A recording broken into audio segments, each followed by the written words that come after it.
We mentioned this at the top of the show, but you landed a really big interview that we're super excited to bring to the Counterpoints and Breaking Points audience here today. Tell us a little bit about what we can expect to hear from Imran Khan. Yeah, so extraordinarily important, because the nation of Pakistan, it's a nuclear power with a population of 250 million people. Today, it's facing an existential crisis as the country's military establishment is rapidly consolidating power and cracking down on the most popular political party, which is known as the PTI, headed by former Prime Minister Imran Khan. Now, Khan is an unusual politician. He's going to be our guest in just a moment through a pre-taped interview. And for decades, Khan was the nation's most famous cricketer before transitioning into there's Khan wrapping a cricket ball or whatever the word is for what he's doing there. Before he transitioned into the world of philanthropy, he's well known in Pakistan for building hospitals, for supporting universities. From there, he moved into politics, founding the PTI and sweeping into power as a populist in 2018. But he had a slim majority, and he was ousted in a no confidence vote by April of 2022. Since then, he and his party have been the target of a relentless crackdown by the nation's military, which has ruled the country directly or indirectly for decades. Now, my earlier attempt, if you remember this, to schedule an interview with him was foiled when he was arrested on May 9th by the military and held for 4 days while the country erupted in protests, after which the Supreme Court ruled his detention illegal. Some of the protests turned violent and directly targeted high officials in the military, and the military establishment responded by arresting most of Khan's senior leadership and forcing them to resign from the party under pressure. Now, thousands of rank and file party workers have also been jailed. Khan, meanwhile, is holed up in his home in Lahore, sifting through some 150 charges of corruption and other offenses that have been leveled at him, charges he and his supporters dismissed as politically motivated. Yesterday, there were suggestions that they're even going to charge him perhaps with murder. Yet Khan remains a popular political figure heading into elections that are scheduled at least for October. We'll see if they actually happen. So in the interview, and actually, we could play some of this interview now, and then we can come out and talk about it. So here's Imran Khan. Were you interrogated? Were there any threats, direct or veiled, made about your future role in Pakistani politics? I think they know me. This country knows me for 50 years. I mean, for 20 years, I was a leading sportsman in this country, and cricket is the biggest sport. And I was captain for 10 years.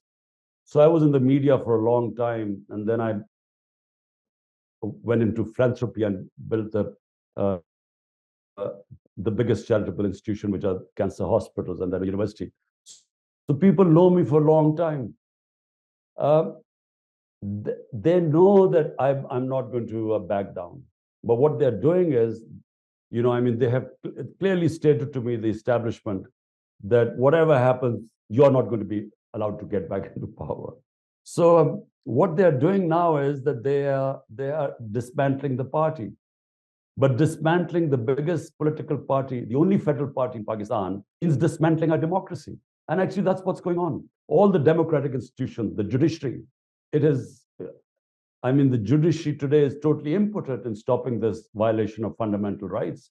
The Supreme Court, we went to the Supreme Court. According to the Constitution, the elections in Punjab, the biggest province, which is 60% of Pakistan, was supposed to be held on the 14th of May. The government refused. So, even the Supreme Court orders are not listened to. The judges give people bail there. The police picks them up on some other cases. So this total violation of fundamental rights, which is going on, I think it's all an attempt to weaken me and my party to the point that we will not be able to contest the elections, because all the opinion polls show that we will win a massive majority in elections. Out of the 37 by-elections, my party has swept 30 of them, despite the establishment helping the government parties. So therefore, they know that in a free and fair election, we will just sweep. Hence, all these efforts are being made to completely dismantle my party and weaken it to the point that it will not be able to contest elections. This is a dark moment for your country, for your party, as you said, for you yourself personally. But I'm curious, what are you looking forward to? In a best case scenario, what's the path out of this crisis? It's like a crossroads. One road is leading back to the bad old days of military dictatorship, because that means, we will regress. The whole movement for democracy, which gradually evolved over a period of time, our media really, struggled valiantly for their freedom. And we had one of the freest medias. And then our judiciary. In 2000, our judiciary was always subservient to the executive. But in 2007, started a movement called the Lawyers' Movement. And for the first time, the judiciary asserted its independence. So the whole pillars of democracy now are being rolled back. The whole evolution, the steady move towards a democratic country is now all at stake. So either we allow this to go where it is going towards a military dictatorship. The other is, we all try, and all the democratic forces get together and strive for getting back to rule of law, democracy, and free and fair elections. As you confront this potential long-term military dictatorship, how does it make you think back on your own support of the military in the the coup of Pervez Musharraf, or having the military's indirect support in your own election? Do you feel like there was a way to accomplish that without the military, or is Pakistan in a situation that that reform is only possible through that institution?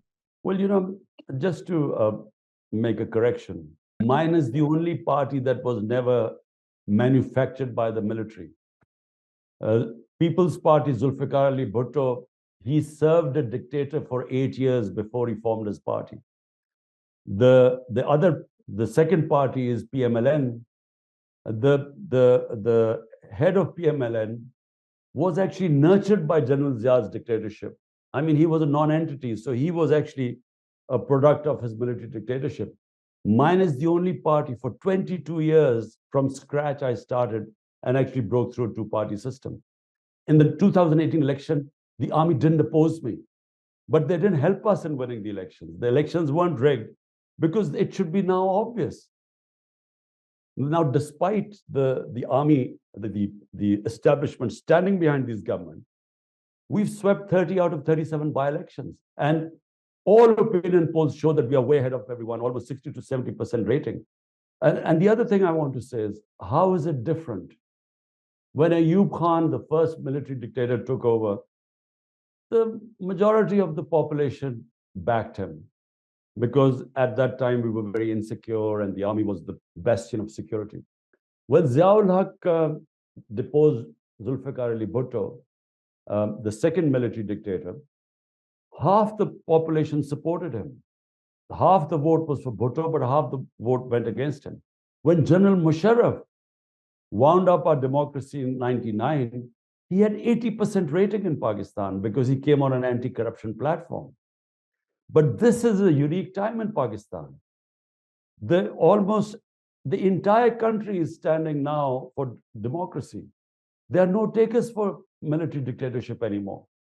So it's a unique situation, because our thought process has evolved to the point now where there's a consensus in Pakistan that a bad democracy is better than military dictatorship. It feels like the military may see this crisis and this conflict as existential for them, that given what you've said, that the country, the population has now turned against them, if they lose power, they may be pushed off the stage entirely. And so cornered, that may explain some of the reaction that you're seeing. So how do you navigate that situation where they currently have you literally and politically surrounded, but if you escape, they face an existential crisis? When I was in 3.5 years in power, I recognized that you can't wish away the military. You have to work with them, because they've been entrenched for 70 years. Directly or indirectly, they've ruled this country. So I worked with the army chief. And apart from the fact that he did not understand what rule of law meant, or didn't want to understand, apart from that, we sort of, we had a working relationship. When and why he decided to pull the rug under my feet, I still don't know. I mean, at what point he decided that this is, I was dangerous to the country? Why he decided to change horses? Because he backed the current prime minister, who was facing massive corruption cases. And so why he decided to do that, I think my hunch is that he wanted an extension, and the current prime minister had promised him that. I guess that's the reason. But really, he's the best. He would know why. I don't know why. So my point is, the way Pakistan has been run, a hybrid system, it just cannot be run like this anymore. We are now facing the worst economic crisis in our history. And my point is that, when I've said, I've offered talks to the military, I've said, look, to the army chief, but so far there's no response. My point is that the hybrid system cannot work any longer, because if a prime minister has the public mandate and the responsibility to deliver, he must have the authority. He can't have a situation where he has the responsibility, but the authority, most of the authority lies with the military establishment. So a new equilibrium has to be made. You have to have some sort of an arrangement where, certain issues just have to be delivered in Pakistan. Pakistan cannot do without rule of law now, because we cannot get out of this economic mess unless we attract investment. But investment from abroad does not come to a country where people do not have confidence in their justice system and the legal system and their contract enforcement. And therefore, Pakistani go and invest in Dubai and in other countries, but they don't invest in this country. We have 10 million Pakistanis. If we could only get 5% of them investing in this country, we wouldn't have any problems. But they do not have faith in our justice system. We are, out of the 140 countries in the rule of law index, Pakistan is 129th. So with that sort of a lack of rule of law, I'm afraid the country's survival is at stake. So hence, a new equilibrium has to be made with the military establishment. Final question. I know you said that you believe that the driver of your ouster was clearly internal and not driven from outside. But I'm also curious, given that the U.S. expressed its private approval for you to be pushed out of office through a no confidence vote, I'm wondering what it was that you think drove the United States to that position. Do you think it had something to do with your willingness to work with the Taliban after the Taliban took over? Do you think it had something to do with the war in Ukraine, or what is your read of the geopolitics that would have led the United States to go from supportive to willing to see you thrown out? Well, for a start, the Trump administration acknowledged that I was the one who consistently kept saying there was not going to be a military solution in Afghanistan. It's because I know Afghanistan, I know the history, and the province, the Pashtun province. Remember, Afghanistan has 50% Pashtuns, but the Pashtun population is twice as much in Pakistan. And my province, where I first got into power, is the Pashtun province bordering Afghanistan. So I kept saying there would not be any military solution. Trump administration acknowledged it. And they finally, when he decided the withdrawal, he understood there was not going to be a military solution.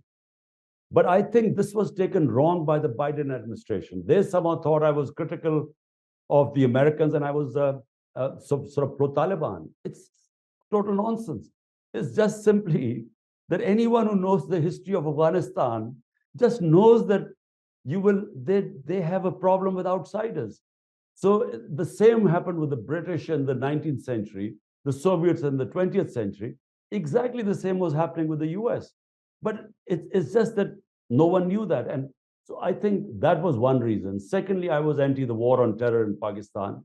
Because remember, Pakistan, first of all, in the 80s, created the Mujahideen. Mujahideen who were conducting a guerrilla warfare against the Soviets. So it was from Pakistani soil. And we told them that doing jihad means fighting foreign occupation, is your heroes. It is we encouraged it. Now come 10 years later, once the Soviets had left, the US lands in Afghanistan. You're told that this was heroism to fight foreign occupation. How are you going to tell them that now that the Americans are there, it's terrorism? So that's what happened. The moment we joined the US war on terror, they turned against us. 80,000 Pakistanis died in it. I mean, Pakistan, no ally of US has taken such heavy casualties as Pakistan did. And in the end, we couldn't help the US either, because we were trying to save ourselves. There were 40 different militant groups at one point working against the government. Islamabad was like under siege. There were suicide attacks everywhere. We had no investment coming in the country. Well, our economy tanked. So I think my opposition to the war on terror also was perceived as being anti-American, which is not. It's just being nationalistic about your own country. And with Taliban, I mean, when the Taliban took over, frankly, whichever government is in Afghanistan, Pakistan has to have good relationship with them. We have a 2,500 kilometer border with them. We have 3 million Afghan refugees here. And when the Ghani government, before that, I went to Afghanistan, Kabul, to meet him. I invited him to Pakistan. We tried our best to have good relationship with them. So whoever is in power in Afghanistan, Pakistan has to have good relationship, because at one point, during the previous government, there were 3 different terrorist groups using Afghan territory to attack Pakistan: the ISIL, Pakistani Taliban, and the Baloch Liberation Organization. 3 different groups were attacking us. So therefore, you need a government in Afghanistan which would be helpful. So it was not pro-Taliban. It's basically pro-Pakistan, as anyone who cares about his country would make those decisions. For a full transcript of my interview, you can find that over at theintercept.com. You can listen to the entire interview over at my Intercept podcast, which is called Deconstructed. In that interview, he made claims against former Pakistan ambassador to the United States, Hussein Haqqani, my apologies. And I reached out to him for comment. He denied Khan's allegation that he had lobbied the United States against Khan. I also reached out to the State Department for comment, and I will read that here. The State Department says, quote, "Our message has been clear and consistent on this. We support the peaceful upholding of constitutional and democratic principles, including respect for human rights. We do not support, whether it's in Pakistan or anywhere else around the world, one political party over another. We support broader principles, including the rule of law and equal justice under the law. On the war on terror and the Taliban, the United States and Pakistan have a shared interest in ensuring the Taliban live up to the commitments that they have made, that terrorist groups that may be active in Afghanistan are no longer able to threaten regional stability."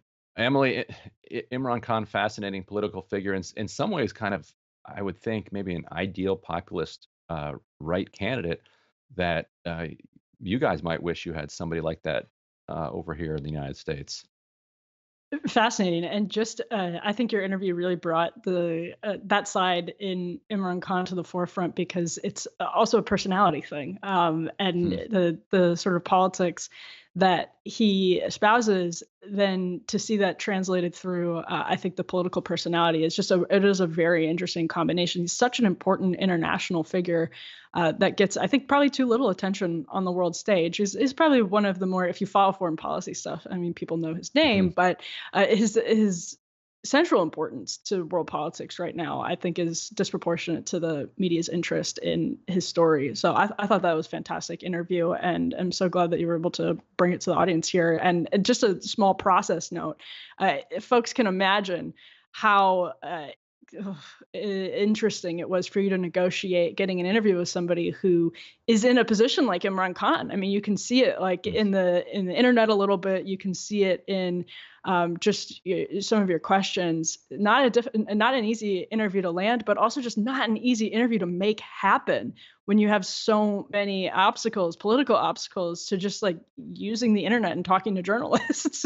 Yeah, and I think part of it is that he's so constricted in Pakistan that one of the few avenues for him left is to start doing these kind of international interviews. So I think our ability to kind of get him had to do with how cornered he is politically back home. Hey guys, ready or not, 2024 is fully upon us now, and Sagar and I have been brainstorming ways that we can really up our game for this critical election. Yeah, we rely on our premium subs to expand our coverage, to add staff, to upgrade the studio. We just want to give you the best independent coverage of this election, which is possible. So if you can help us out, become a premium subscriber today, breakingpoints.com, or the link is down here in the description video. It really means the world to us, and if you like what we're all about, this is the best possible way to keep us 100% independent, working only for you.